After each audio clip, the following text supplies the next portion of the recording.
Saya membagikan sedikit firman Tuhan mengenai bangun dan berjaga-jagalah. Kita baca di dalam Matius, kalau kita dengar adanya peperangan, saat ini kan ada peperangan, benar kan? Betul? Ada peperangan yang terjadi di mana Iran dengan Israel, ya kan, sedang berperang saat ini. Kita sering dengar di dalam sosial media, kita dengar peperangan yang terjadi, tapi percayalah itu baru awalnya daripada akhir zaman. Kita nggak ngomong kiamat, kita selalu bilang akhir zaman, ya, akhir zaman. Nah, kita baca dulu di dalam Matius 24 ayat 6 dan 8, kemudian Matius 37 ayat 44. Saya rindu setiap jemaat Tuhan, kita harus sadar bahwa waktunya sudah makin singkat, di mana Tuhan akan segera datang. Kita mempersiapkan diri kita sebagai mempelainya Kristus. Kalau mempelai, saya sebelum masuk ke dalam firman Tuhan, kalau namanya mempelai, ada nggak yang kawin langsung kawin? Nikah maksudnya, jangan bilang kawin ya. Ya, sebenarnya undang-undang juga nggak ada undang-undang pernikahan, undang-undang perkawinan. Tapi kan kebanyakan orang bilang jangan kawin bu, kata-katanya kurang bagus, nikah gitu ya kan. Kan gak ada pemberkatan kawin, gak ada ya. Ada gak pemberkatan nikah? Sebenarnya sami mawon, ya kan kalau saya bilang. Tapi ada orang bilang beda artinya. Betul gak? Betul gak? Beda ya Ci? Beda. Saya nggak tahu lah, pokoknya begitulah, pokoknya ya. Kalau kita menikah, pasti kita sudah tahu nggak sebenarnya? Kok diam semua? Nggak ada yang pernah nikah. Semua langsung ada cepot gitu. Hah? Siapa di sini yang udah pernah nikah? Kok cuma saya yang udah nikah? Yang lain masih jomblo. Gitu. Apa nggak kelihatan saya? Karena lampunya terang. Siapa yang udah nikah di sini? Oh, banyak juga ya. Berarti dulu waktu pernikahan dipersiapkan enggak? Apa langsung, oh besok nikah, langsung nikah. Itu kayaknya bukan yang nikahin itu biasanya ke gap. Gap apa sih bahasa Indonesianya tuh? Ketangkap satpam, ketangkap hansip, ketangkap RT, ya kan? Baru itu enggak ada persiapan. Tetapi kalau kita dibilang mempelai, kalau mempelai berarti kita sudah mempersiapkan segala sesuatu. Kita nikah juga kita persiapkan. Ya mau IO-nya, mau ballroom-nya, mau dekornya. Oh mau warnanya ungu, karena saya suka warna ungu. Kelihatan kan dari baju saya, ya kan? Ya maunya ungu gitu ya, purple gitu. Ya kan ada yang maunya senangnya biru, ada yang senangnya pink. Semua dipersiapkan, benar? Nah, kalau kita mempelainya Kristus, makanya kita harus persiapkan juga kan? Pasti ada persiapan. Kita baca di dalam Matius 24 dulu. Matius 24. Ayat berapa yang pertama, saya 6 dan 8 dulu kita baca ya. 1, 2, 3. Sebab banyak orang akan datang dengan memakai, ayat 6. Kamu akan mendengar apa? Deru perang atau kabar-kabar tentang perang. Namun berawas-awaslah, jangan kamu gelisah. Sebab semuanya itu harus terjadi. Tetapi itu belum kesudahannya. Sebab bangsa akan bangkit melawan bangsa dan kerajaan melawan kerajaan. Akan ada kelaparan dan gempa bumi di berbagai tempat, akan tetapi semuanya itu barulah permulaan penderitaan menjelang zaman baru. Kita lanjut ke ayat 37 dan 44. Ayat 37 sampai 44 kita baca. Judul perikotnya adalah apa? Nasihat supaya berjaga-jaga.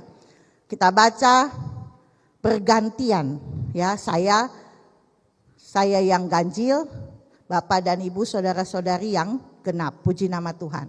Sebab sebagaimana halnya pada zaman Nuh, demikian pula halnya kelak pada kedatangan Anak Manusia.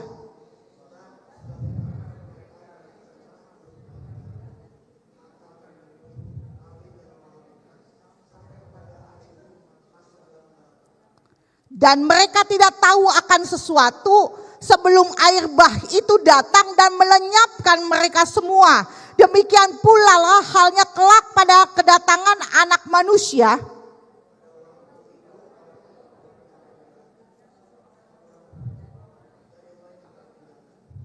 Kalau ada dua orang perempuan sedang memutar batu kilangan, yang seorang akan dibawa dan yang lain akan ditinggalkan.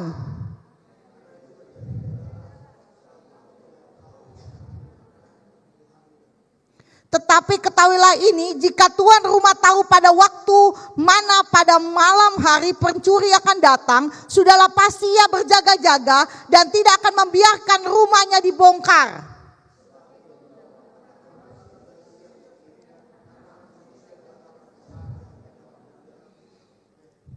Puji nama Tuhan, saya bilang anak Tuhan ini, kita anak terang, bukan anak kegelapan. Kita ini mempelainya Tuhan. Saya percaya kalau kita kita ini anak terang dan kita mempelainya Tuhan. Memang Tuhan tidak kasih tahu, oh tanggal 28 bulan Juli 2026 jam 7 pagi aku akan datang. Enggak gitu. Maksudnya kita sudah tahu tanda-tandanya. Apalagi kita sudah dipenuhi oleh Roh Kudus. Kita sudah dipimpin oleh Roh Kudus. Pasti Tuhan kasih alarm, kasih warning.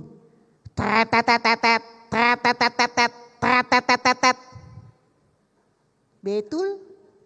Benar gak? Enggak kayak pencuri.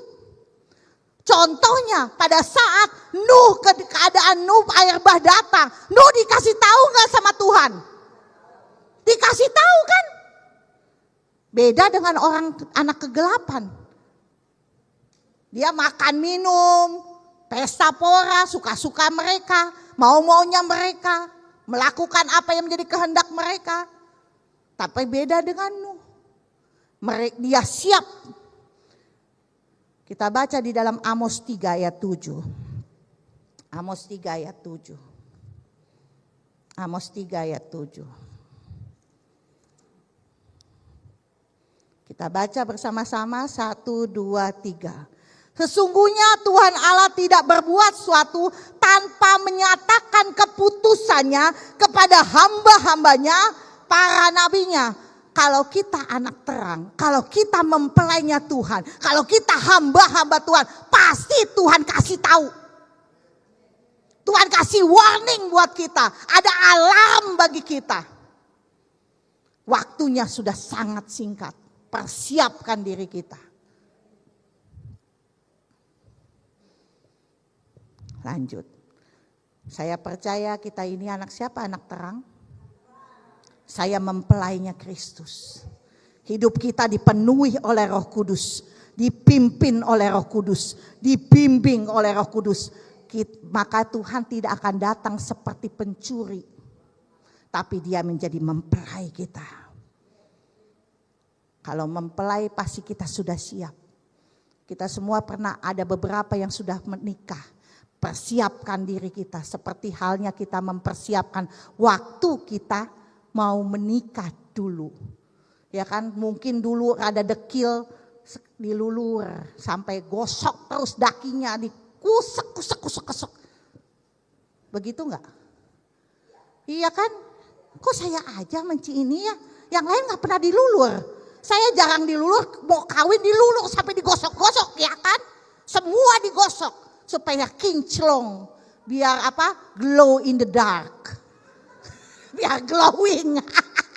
Semuanya glowing. Ya kan? Yang tadinya gak pernah luluran. Ya kan? Semua dipersiapkan. Semua dilakukan supaya kita pada saat kita teng, wis glowing. Ya kan? Menarik ya kan, menjadi apa? Menjadi apa? Orang pada lihat, oh ya berubah ya dia. Wah, apa pangling ya dia. Nggak mungkin mempelai baru bangun tidur ingusan gitu. Ya kan? Nggak mungkin pasti wah, dandan dari pagi. Saya kan orang Jakarta, ya kan? Orang Betawi. Orang Jakarta kelihatan dari logatnya ya kan? Ya kan, orang Betawi saya dapetin orang Cikampek. Sebenarnya suami saya orang Dayak, tapi dia lemah lembut. Kalau saya ngegas, ya kan, modelnya cablak begini, makanya saya bilang gitu, ngegas weh. Makanya kita ributnya awal-awal pernikahan, saya jujur, awal pernikahan kita sampai detik ini kadang-kadang saya bilang, Mami udah marah. Enggak, Mami gak marah, ini belum marah Pi. Belum marah. Kalau saya udah diam, berarti itu udah marah. Ada yang kayak saya gak gitu? Hah? Cuma saya aja yang kayak gitu? Yang lain gak kayak gitu ya? Gak ada yang gitu ya? Kalau marah ya, gimana marahnya? Saya gak tahu. Ya kalau belum marah, kalau saya udah masih belum marah. Kalau saya marah itu. Ya kan, marah itu. Makanya saya sampai detik ini jujur 25 tahun ributnya intonasi. Ya kan, ributnya itu. Suami saya lemah lembut. Ya kan, kayak Pak Samuel, Bu Susan, lemah lembut. Kalau saya ngegas, gas, gas, gas. Slow me slow, gas, slow me slow.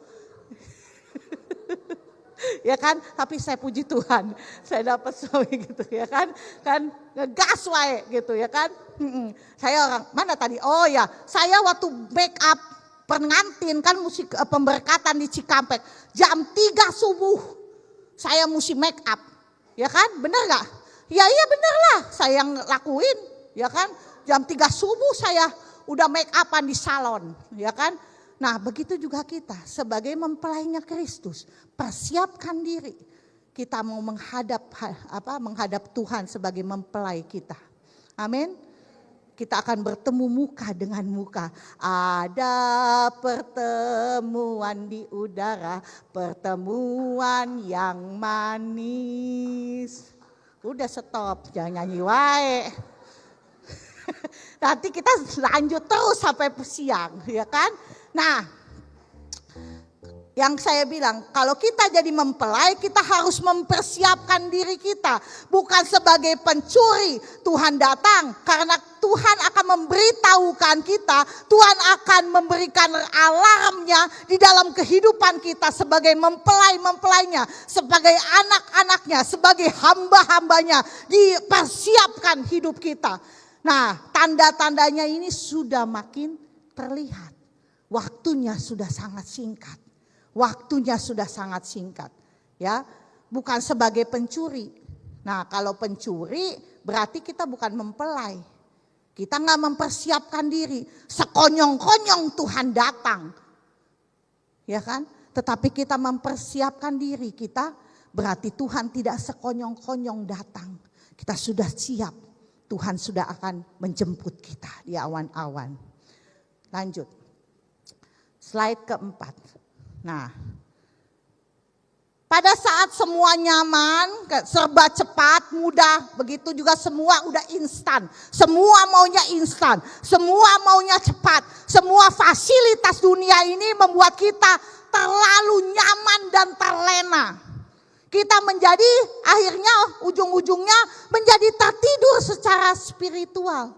Tertidur secara kerohanian, keasikan tidur. Makanya oleh karena itu Tuhan kasih alarm dalam hidup kita. Sehingga kita sadar, oh ini waktunya sudah singkat. Waktunya sudah harus saya persiapkan diri kita. Jadi ibadah itu, pelayanan itu bukan hanya sekedar ritual, bukan hanya karena ada jadwal, tetapi pelayanan itu, ibadah itu adalah keharusan kita untuk kita siap menghadap kedatangan Dia untuk kedua kalinya. Amin. Makanya jangan tertidur, makanya saya bilang di awal tadi firman Tuhan, bangun dan berjaga-jagalah. Manusia diciptakan ini harus menuju kepada kekekalan. Kita semua tahu. Gak ada yang kekal di muka bumi ini. Benar gak? Gak ada yang kekal. Ada yang cepek, bisa cepek. Saya ABG. Angkatan baru gocap. Ya ABG dong, benar kan? Angkatan baru gocap. Ya kan, baru gocap saya teh. Ya kan? Nah, angkatan baru gocap. Nah, enggak ada mungkin tidak ada jarang yang sampai 100. Ya kan? Benar enggak zaman sekarang? Ya enggak? Betul enggak? Kayaknya terpana semua. Ini kayaknya merasa 100 semua. Sekarang aja bener loh. Jalan kaki aja jauh dikit udah ngas-ngos. Kemarin saya baru retret di Wanayasa. Ya kan, naik tanjakan. Udah gitu. Aduh Tuhan, saya bilang gitu. Ini ngas-ngos nih. Kaum mager, mageran gitu suruh jalan naik gunung, saya bilang gitu. Ya kan? Udah gak kayak zaman dulu waktu muda. Ya masih muda sih sekarang, ya kan? Tapi udah beda zaman. Nah, persoalannya kita ini, kita tahu, tapi kita percaya itu terlihat dari kita punya respon. Kalau kita percaya kita ini akan kedatangan Tuhan yang kedua kali, dipersiapkan Tuhan menjadi mempelai Tuhan, dipersiapkan Tuhan menuju kekekalan bersama dengan Dia, berarti kita harus punya responnya beda. Sungguh-sungguh atau enggak sama Tuhan? Apa hanya sekedar kita yang penting gue datang hadir, malu diteleponin sama Bu Susan sama Pak Samuel, kenapa enggak datang ke gereja? Kenapa enggak ibadah? Gengsi gue diteleponin wae, nggak enak. Di sini nggak ada, adanya di kutub utara, kutub selatan adanya. Tapi sekarang ada di sini semua. Haleluya. Ya kan? Ya enggak. Makanya kita harus ada respon yang beda. Kelihatan kok orang yang fokus prioritasnya itu Tuhan atau enggak? Terlihat dalam kehidupan sehari-harinya. Terlihat benar-benar sungguh-sungguh dia enggak sama Tuhan. Yang menilai bukan kita nggak bisa nilai. Apa maksudnya orang lain nggak bisa nilai. Yang bisa nilai diri kita sendiri. Makanya ada lagu. Selidiki aku, lihat hatiku, apakah ku sungguh mengasihimu, Yesus, Kau yang Maha Tahu dan menilai hidupku, tak ada yang tersembunyi bagimu. Selidiki aku Tuhan, ujilah aku apakah aku sesuai dengan kehendak dan rancangan-Mu dalam hidupku. Amin. Yang tahu hanya Tuhan. Terkadang kita juga gak tahu. Hati kita ini kadang-kadang kita bisa simpen. Gak suka sama orang, shalom. Di belakangnya gue kesel banget sama tuh orang tuh. Gemes banget kalau bisa gue ngeliat mukanya tuh. Kalau di gereja seperti malaikat semuanya. Gak kelihatan. Malaikat juga minder ngelihat kita. Dia lebih malaikat dari gua. Tapi di luar sana setan juga minder ngelihat kita. Dia lebih setan dari gua. Di sini gak ada. Gak ada. Baik semua. Haleluya. Makanya di sini gak ada. Ya kan? Makanya pelayanan itu kita diproses. Saya suka bilang, ada yang datang ke saya, Bugam, saya sakit hati teh. Saya udah pelayanan gini, pelayanan gitu. Udah ini disalahartikan, disalahpahamkan. Udahlah saya nggak mau lagi gitu. Saya bilang gitu. Kalau begitu bukan pelayanan, bukan pengorbanan, saya bilang gitu. Saya orangnya belak-belakan. Kelihatan kan dari model saya.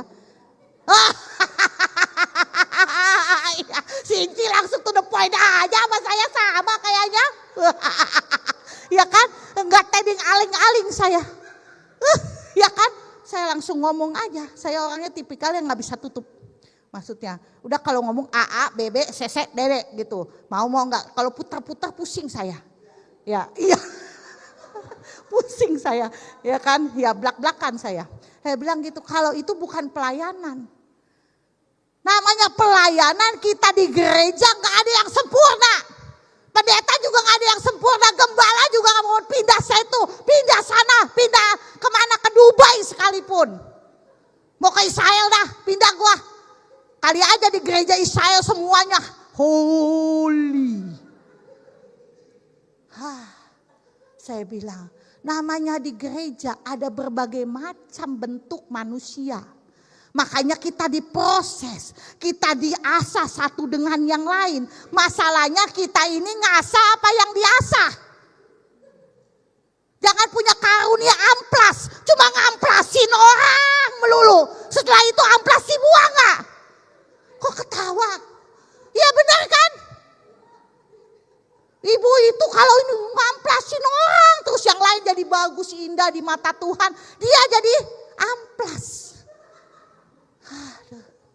Saya bilang gitu, di mana-mana gereja nggak ada yang sempurna. Kita menuju kepada kesempurnaan bersama dengan Kristus. Ada proses, ada pengorbanan. Ya enggak? Ada pengorbanan. Saya bilang udah enggak itu. Ya udah Bu, saya bilang gitu. Namanya orang nggak ada yang sama. Biar rambut kita sama-sama hitam, bukan hitam sekarang warnanya merah saya. Ya kan? Tetap aja.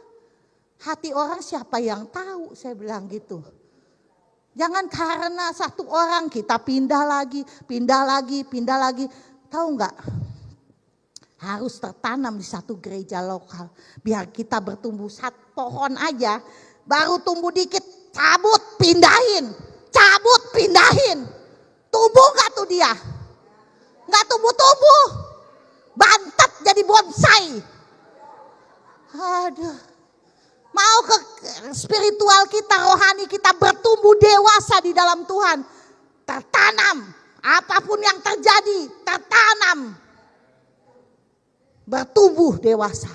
Ada proses, ada badai, mungkin ada kekecewaan. Terus Tuhan, tolong Tuhan. Pulihkan Tuhan, pulihkan. Jangan udah gini, ke situ udahlah. Kemana juga, mau kemana juga nggak akan kalau Tuhan bilang proses kamu belum selesai. Mau kemana, ke ujung mana juga nggak akan selesai. Betul kan? Ketemu lagi. Di sini ketemu Busa Bangun. Di sana ketemu Pak Surya. Besokannya ketemu Bu Esther. Kesini lagi, ketemu lagi Bu Siti Nurbaya. Kesini lagi ketemu Pak Walid. Nah loh, kemana kita? Pindah ntar lama-lama. Ya kan? Nggak akan ada yang namanya proses. Kok jadi saya kemana-mana ya? Suruh bangun rohani kita. Ya lanjut. Ya, setan aja tahu waktunya udah makin singkat. Setan tahu nggak? Tahu lah. Makanya makin dia lebih kerja keras untuk supaya semua bisa masuk ke dalam neraka bersama-sama dengan dia. Makanya setan aja bisa tahu. Masa anak Tuhan gak tahu waktunya sudah makin singkat. Waktunya sudah semakin dekat. Kedatangan Tuhan sudah makin dekat. Nah, slide ke-7. Tertidur atau kematian secara rohani bisa disadari atau tidak disadari. Seorang bisa rajin ibadah, seorang bisa terlibat pelayanan, tetapi sesungguhnya kematian rohani atau tertidur secara spiritual. Nah, ada yang mungkin sadar. Kalau kita udah mulai tidak menyala-nyala di dalam Tuhan, mulai keinginan duniawi kita udah mulai lebih meningkat. Atau kebiasaan buruk zaman dulu kita mulai munculan lagi. Berarti spiritual kita mulai tertidur. Enggak menyala-nyala lagi. Api Roh Kudus kita sudah mulai padam. Bilang kanan kiri, bangun. Bangun! Kok diam semua, cuma saya doang. Coba bilang kanan kiri, bangun. Bangun! Karena enak ini AC sepoi-sepoi ya kan, gelap-gelap remang-remang gini. Tadi pagi cepet-cepet bangun ya kan, dari pagi belum tidur banget, tidur di gereja. Coba saya lihat dulu matanya, ya kan? Ya kan? Lanjutkan lagi. Kita harus sadar. Nanti saya akan lanjutkan. Nah, slide ke-10. Supaya kita bisa lebih cepat, kita bisa selesaikan. Karena nanti kalau saya bagikan slide demi slide, kita baru sadar. Orang Kristen yang tertidur atau tidak bangun rohnya, maka Yesus datang akan menjadi seperti pencuri. Bukan sebagai mempelai. Ciri-ciri orang rohani yang tertidur yang pertama, tidak menyenangi atau tidak bergairah lagi dengan hal-hal rohani. Tidak lapar dan haus akan Tuhan. Suam-suam kuku. Dia ajak, ayo kita belajar Bible School. Aku ikut call. Ya kan, ikut ikut kom. Ikut ini, sibuk. Sibuk ngapain? Mau ke salon, pedicure and manicure and krembat. Itu cewek ya, karena saya wanita ya. Cowok kalau begitu repot juga, ya kan? Mau kemana Pak? Oh saya ada bisnis tender, 1 ember. Oh iya, aduh, lebih mendahulukan hal-hal duniawi. Ayo kita retret, ada ibadah doa, ibadah pencurahan Roh Kudus 10 hari doa. Aduh sorry, gue sibuk, mau kemana? Mau ke mall. Ke Grage Mall, ngapain? Ada baju baru, model baru loh, kayak Blackpink. Ya kan, model Blackpink. Ya kan, kalau pergi jalan-jalan, sebet. Kalau diajak ibadah, doa, sorry, udah doa di rumah. Semua juga tahu doa di rumah. Ya tapi masalahnya beda doa secara korporat. Beda deh atuh. Ya kan? Ya, tidak menyenangi, gak ada gairah lagi. Dulu pernah lahir baru kan? Terima Tuhan Yesus sebagai Tuhan dan Juru Selamat. Siapa yang sudah mengalami semua lahir baru? Terima Tuhan Yesus. Bergairah gak buat Tuhan? Kayaknya pagi, siang, malam maunya di gereja. Gantiin pendeta lebih-lebih. Sampai lupa kategorial mana. Mau wanita, pria datang. Mau anak muda, youth semua datang, hadir. Kayaknya haus dan lapar akan Tuhan. Ya kan? Betul kan? Tapi setelah kita bertahun-tahun sudah mengiring Tuhan Yesus, melayani pekerjaan Tuhan, bertahun-tahun, apakah api roh kita tetap menyala-nyala dalam Tuhan? Apa masih bergairah untuk Tuhan? Itu masalahnya. Yang kedua, kebiasaan dosa lama muncul lagi. Nah, kita yang tahu deteksi kita Tuhan dengan kita sendiri yang saya tadi nyanyikan, selidiki aku. Lihat hatiku Tuhan. Ujilah aku Tuhan. Ujilah aku Tuhan. Coba dulu saya nggak mau denger nyanyiin lagu itu. Suruh diuji. Suruh dicobain, Tuhan pasti sakit buat daging kita. Apalagi, ya kan, benar nggak? Sini doain sini semua. Ayo siapa yang mau didoain maju ke depan mendapat berkat Tuhan. Haleluya, maju semua pasti. Proses Tuhan. 1 paling yang datang. Betul nggak? Tapi lewat itu kita tahu, kita makin didewasakan oleh Tuhan. Karena ikut Tuhan itu pikul salib. Ikut Tuhan itu menyangkalkan kedagingan kita. Menyalibkan keinginan kita. Melakukan kehendak Tuhan, bukan kehendak kita. Betul? Kita miliknya Tuhan. Suka-sukamu Tuhan. Suka-sukamu Tuhan. Suka-sukamu Tuhan. Suka-sukamu Tuhan. Kalau hidupku telah ditebus oleh kuasa darah yang kudus, sekarang hidupku bukan milikku lagi. Apapun yang Tuhan mau lakukan, apapun yang Tuhan mau inginkan, asalkan Tuhanku senang, semua ku relakan, namanya dimuliakan. Betul? Betul. Suka-sukanya Tuhan. Kehendak Tuhan, bukan keinginanku, bukan kehendakku, bukan mau-mauku, sekarapnya dewek, bukan.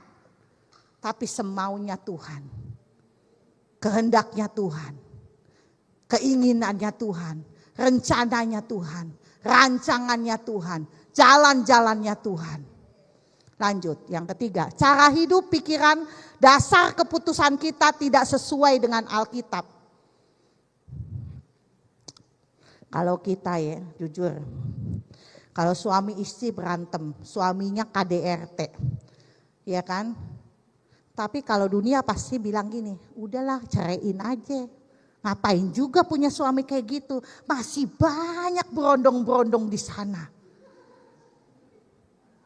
Kok ketawa? Ya kan nasihatnya kayak gitu pasti. Ya enggak? Tapi kalau ke gembala pasti rekonsiliasi.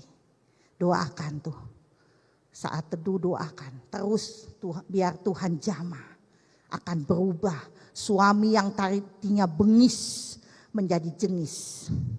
Suami yang jadi orangnya jahat menjadi baik. Banyak yang ibu-ibu suaminya berubah karena ibunya. Ya kan? Benar gak? Betul gak? Akan berubah. Ada perubahan. Makanya cara hidup pikiran kita, dasar keputusan kita tidak sama dengan dunia. SOP kita. SOP tahu gak apa? Sistem operasional prosedur kita. Sistem kehidupan kita di sini. Inilah pedoman hidup kita. Amin. Apa yang firman Tuhan katakan. Ya kan? Allah membenci perceraian. Telan makanya kalau yang udah kawin. Betul. Walaupun intonasi gas 25 tahun. Awal pernikahan saya dar-der-dor juga. Yang satu slow kayak ini selai. Yang satu gas. Jadi dia bilang kamu lagi kamu gegentak saya. Enggak gegentak Pi. Ini udah cetelan pabrik Pi. Ya kan? Bukan waktak Bu, suaranya keras memang. Ya kan? Setelan pabrik Pi. Saya bilang gitu. Ya tapi saya juga mulai berubah pelan. Pas pelan, Mi puasa ya? Atau sakit? Gua pelan lu bilang sakit. Ya kan? Gua kencang lu bilang marah. Ya udah dah. Maksudnya ada selo iya deh. Berubah. Gitu kan? Tapi bagus juga kalau saya khotbah nggak pakai mic juga kedengeran sampai belakang. Amin. Yang belakang nggak kelihatan nih. Hah? Kedengeran nggak sampai belakang? Ya kan? Nah yang keempat, jika ada masalah persoalan, jangan lari kepada dunia ini minta petunjuk dengan orang-orang yang tidak kenal Tuhan. Tetapi cari Tuhan yang pertama, kemudian cari mentor kita, cari Bapak rohani kita, cari gembala kita untuk kita menyelesaikan persoalan kita dan masalah kita. Amin. Lanjut, slide berikut. Sampai jam berapa nih? Hah Pak Samuel? Hah? Masih bisa kan? Amin, gak apa-apa. Ya kan? Ya kan? Lebih baik satu hari di pelataranmu daripada 1000 hari di ibat otoy. Betul kan? Lebih baik di sini kita ditanam ya kan? Mengapa orang Kristen bisa tertidur kerohaniannya? Yang pertama, prioritas hidupnya salah. Ngejarnya yang sementara, ngejarnya yang tidak kekal, ngejarnya itu hanya pada satu saat. Enggak, Tuhan tanya, berapa depositomu nak? Berapa hotel yang kamu punya? Berapa rumahmu? Berapa mobilmu? Berapa gerejamu? Bukan yang Tuhan tanya, enggak itu. Tuhan tanya, kamu sudah mengerjakan apa yang menjadi calling kamu enggak? Apa yang menjadi panggilanmu enggak? Makanya tadi itu talenta. Apa yang menjadi talentamu? Apa yang menjadi panggilanmu? Apa yang menjadi tujuan destinimu di dalam hidup, di dalam dunia ini? Sudah kau kerjakan enggak nak?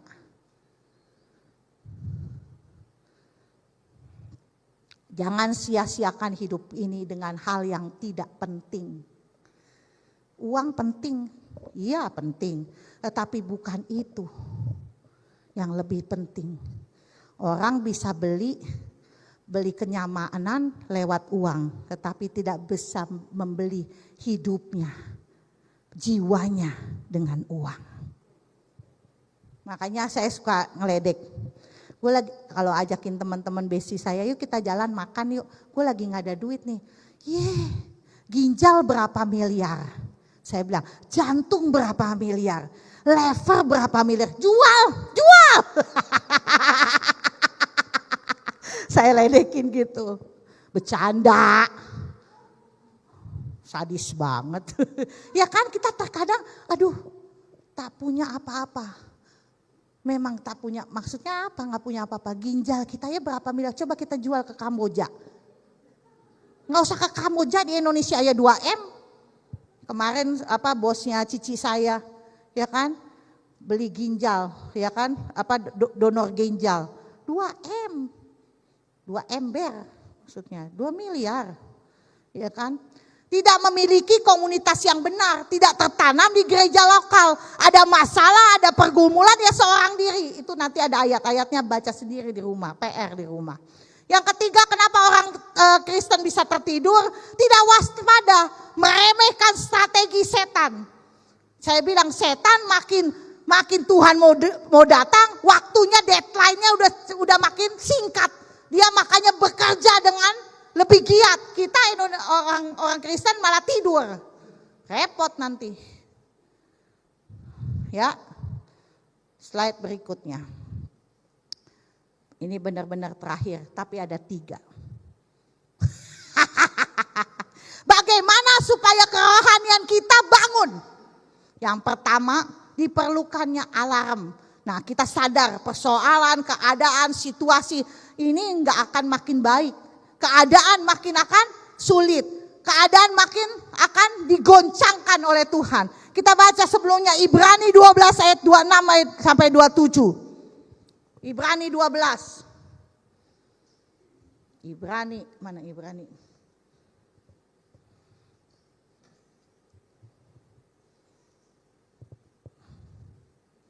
Sudah ketemu semuanya?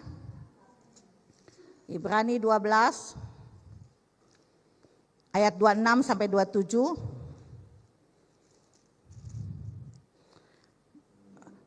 Ketemu semuanya? 1, 2, 3 kita baca. Waktu itu suaranya menggoncangkan bumi, tetapi sekarang ia memberikan janji, 1 kali lagi aku akan menggoncangkan bukan hanya bumi saja, melainkan langit juga. Ungkapan 1 kali lagi menunjuk kepada perubahan pada apa yang dapat digoncangkan, karena ia dijadikan supaya tinggal tetap apa yang tidak tergoncangkan. Semua akan tergoncang, ekonomi, sosial, politik akan tergoncang. Tapi kalau anak-anak Tuhan menerima kerajaan yang tak akan tergoncangkan. Amin. Semua bisa tergoncang. PHK mulai. Ya kan? Benar? Gelombang PHK udah mulai. Apalagi keadaan makin sulit. Ya kan? Saya punya jemaat ada yang jualan jualan restoran makanan. Dulu yang paling rame karena dia Chinese food satu-satunya, ya kan? Dia bilang makin sulit ya Bu katanya. Dulu orang beli makan ya ayam goreng bisa 10, bisa 15. Sekarang beli ayam tapi cekernya doang. Mulai merosot Bu keadaan ekonomi. Tapi kita percaya kita menerima kerajaan yang tidak tergoncangkan. Karena ekonominya dunia dengan ekonominya Tuhan beda. Ekonomi dunia 1 ditambah 1 sama dengan berapa? 1. TK di mana nih? 1 ditambah 1 sama dengan pintar ya kan? Tapi Tuhan saya 5 ditambah, kok 5 ditambah 5 Bu? 5 roti dan 2 ikan sama dengan berapa? 5.000 plus sisanya apa? 12 bakul. Beda gak? Mau pegang ekonomi mana? Sorga apa dunia? Sorga. Nabur. Nabur buat pekerjaan Tuhan. Nabur. Makin sulit kita malah makin nabur. Contohnya Ishak. Kita baca lagi Kejadian 26. Saya ajarin ekonominya Tuhan. Ekonomi dunia makin sulit, makin pelitlah kita. Karena belum tentu kita dapat makan. Tapi ekonominya Tuhan berbeda. Amin. Ayat 1 kita baca. Maka timbullah kelaparan di negeri itu. Ini bukan kelaparan yang pertama yang telah terjadi pada zaman Abraham. Sebab itu Ishak pergi ke Gerar kepada Abimelek raja orang Filistin. Berarti keadaan itu kelaparan gak? Sulit gak? Ekonomi sulit gak? Ishak mengalami itu gak? Dalam firman Tuhan tadi. Alamin. Ayat 12-13. Kita baca. Apa yang dilakukan Ishak. Maka apa? Menaburlah Ishak di tanah itu dan dalam tahun itu juga ia mendapatkan hasil 100 kali lipat. Sebab ia apa? Diberkati Tuhan. Dan orang itu menjadi apa? Wah enak nih. Kaya, bahkan kian lama kian kaya. Sehingga ia menjadi sangat kaya. Kalau saya baca ini, mantap. Tapi apa yang harus dilakukan yang pertama? Menabur. Kedua, minta diberkati Tuhan. Tuhan memberkati hidup kita. Apa yang kita tabur. Haleluya. Amin. Kalau suruh nabur kok diem semua nih? Hah? Halo. Yang kedua, bertobat karena kerajaan Allah sudah dekat. Yang ketiga, mendengar suara Tuhan yang hidup. Kita harus belajar mendengar suara Tuhan. Mendengar alarmnya Tuhan. Bangun roh-rohanian kita. Bangkit roh kita. Menyala-nyala di dalam Tuhan. Yang terakhir adalah harus sadar di dalam keadaan ini makin hari makin jahat. Waktunya sudah sangat singkat. Persiapkan diri kita. Tuhan tidak akan melakukan keputusannya sebelum dia memberitahukannya kepada hamba-hambanya.